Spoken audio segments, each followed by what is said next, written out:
చే ఇది ఇల్లా సత్రమా? అబ్బా నువ్వు ఉండవయ్యా, నేను చెప్తున్నాను కదా. వంటింట్లో ఏమేం చేయాలో ఎంతెంత చేయాలో తెలియక అందరూ ఖాళీగా కూర్చున్నారు. 2 రోజుల నుంచి చిన్న పళ్ళకు రావట్లేదంటగా. వెంటనే డ్రైవర్ పంపించి చిన్న పిలిపించండి. 2 రోజులుగా నువ్వు ఎక్కడికి వెళ్ళావు? సముద్రం ఎలా ఉంటుందో చూద్దామని వైజాగ్ వెళ్ళానండి.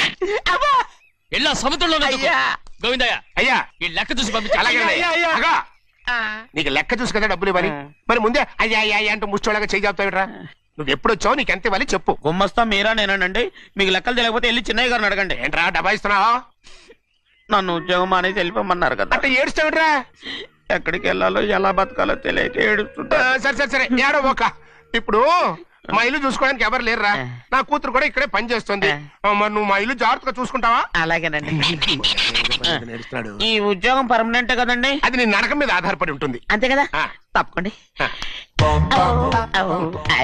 ఎలా అదేంట్రా నరాలు తగినట్టు నడుస్తున్నావు? బాలేదా? ఇంకోటి నడుస్తాను.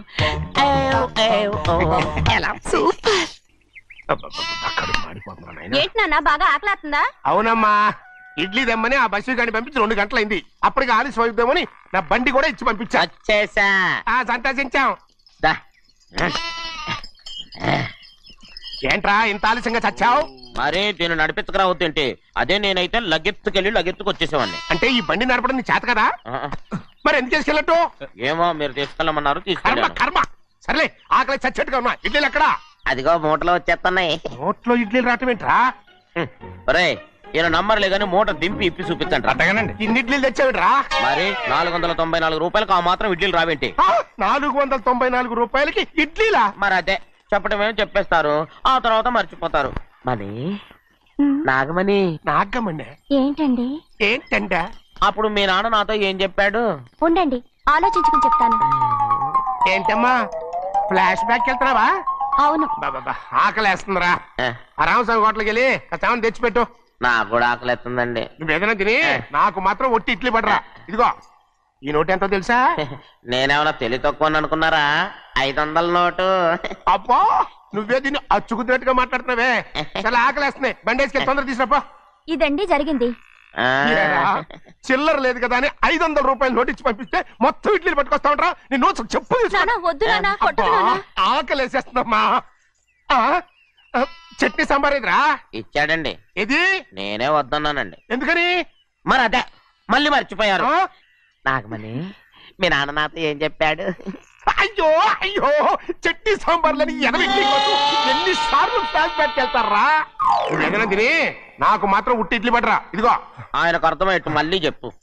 నాకు మాత్రం ఒట్టి ఇడ్లీ పడరా. అయ్యో నువ్వు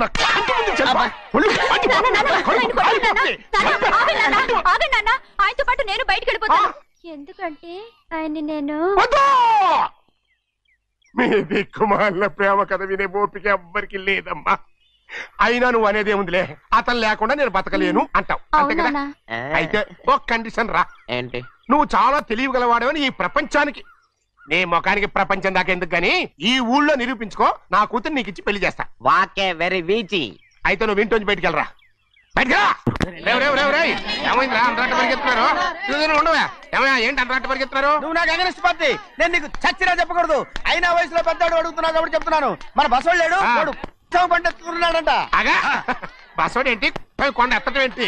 ఎగతాళిగా ఉందా? నేను ఎగతాళి చేయడం కాదండి, ఊరంతా పరిగెడుతున్నారు. పైగా 10 రూపాయలు టికెట్ అంట. బసవాడు కొండ తీసుకెళ్ళి చూపిస్తాను. నా కూతురు రా. ప్రశాంతంగా ఉండండి, ప్రశాంతంగా ఉండండి.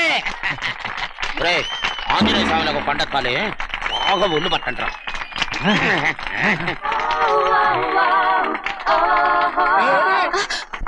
ఆడ కొండనెత్తే పోయి నిన్నెత్తిపోతాడు.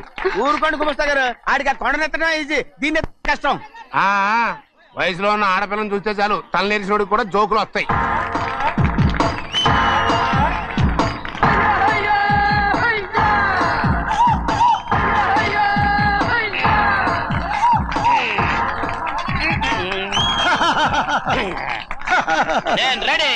ఏంట్రా రెడీ?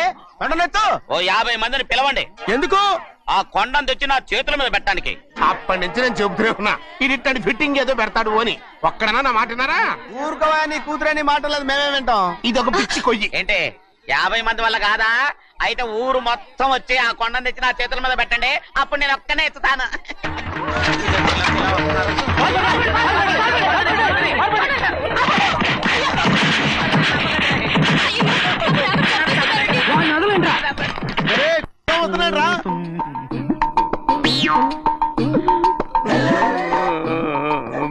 ఎందుకయ్యా ఎందుకయ్యా అమాయకుని పట్టుకుని అందరూ చిత్త కొడుతున్నారు? అమాయకుడా?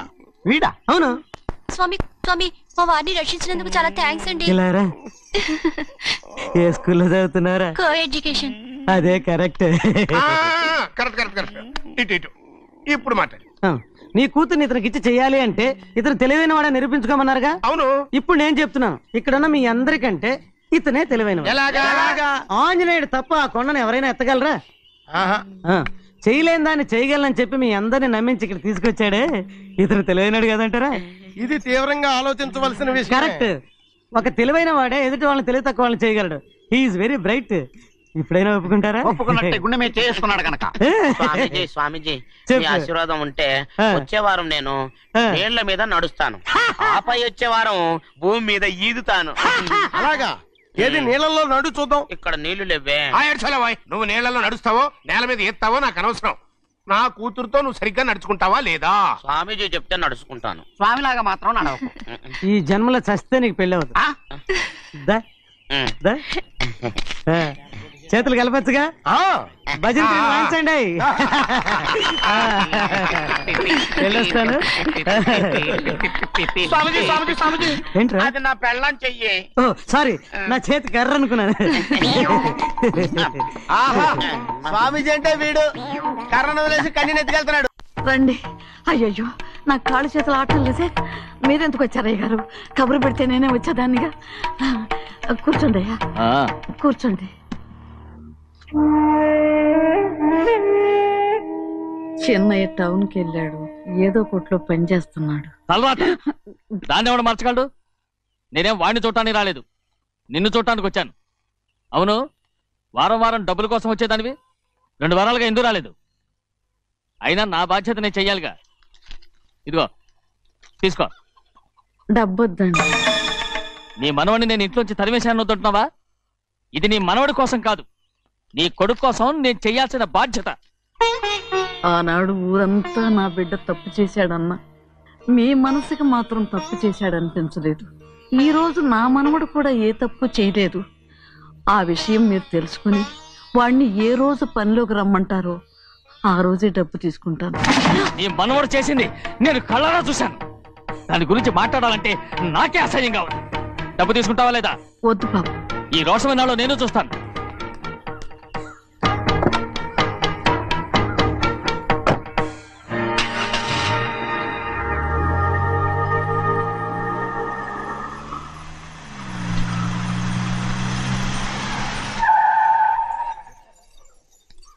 ఏంట్రా అందరూ ఇంట్లో పనులు మానేసి బయట కబుర్లు చెప్పుకుంటున్నారు?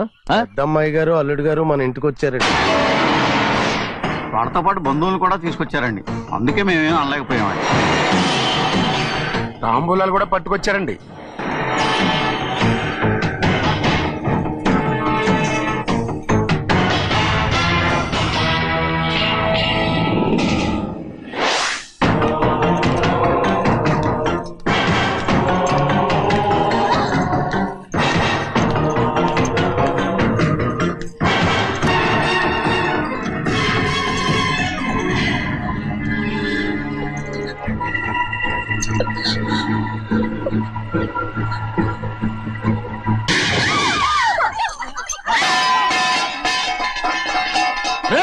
అయ్యా 15 ఏళ్ళైంది బంధాలు తెగిపోయి. ఎంత ధైర్యం ఉంటే మళ్ళీ ఈ ఇంట్లో అడుగు పెడతారు? ఎవరు రాయి గాడిదల్ని లోపల రానిచ్చింది? ముందు వీళ్ళందరినీ మెడబెట్టి బయటికి గెంటేయండి. నేనే వాళ్ళని రమ్మన్నాను. ఎందుకు రమ్మన్నావు? నా పెళ్లి గురించి మాట్లాడడానికి. నీ పెళ్లి గురించి మాట్లాడటానికి వాళ్ళెవరు? నా తోడ పుట్టింది మీ కన్న కూతురు. దాని మెడలో తాళి పండే రోజునే ఆ వర్షం మారిపోయింది. తాళి కట్టించుకుని వేరే ఇంటికి వెళ్ళినంత మాత్రాన మీ కూతురు కాకుండా పోతుందా?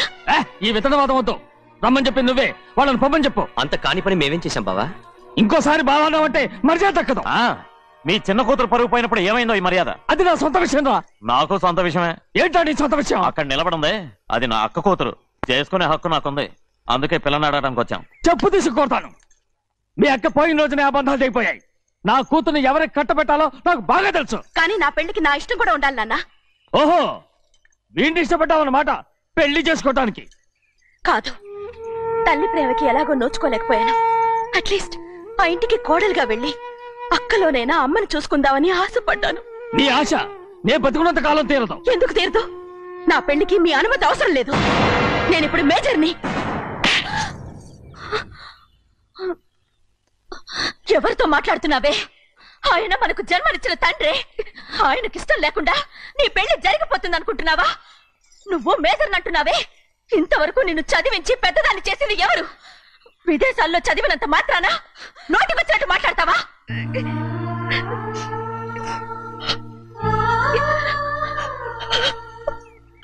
నన్ను క్షమించండి నాన్న.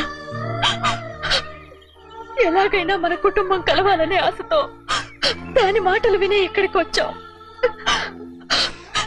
మీ ఇష్ట ప్రకారమే ఎవరికైనా ఇచ్చి పెళ్లి చేసి దాన్నైనా చివరి దాకా మీతోనే ఉంచుకోండి.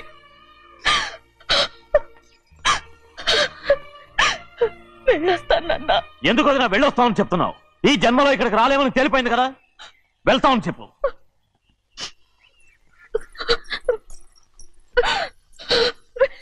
గోవిందయ్య, అయ్యా ఈ దరిద్రాన్ని బయటపడే. అలాగేనండి.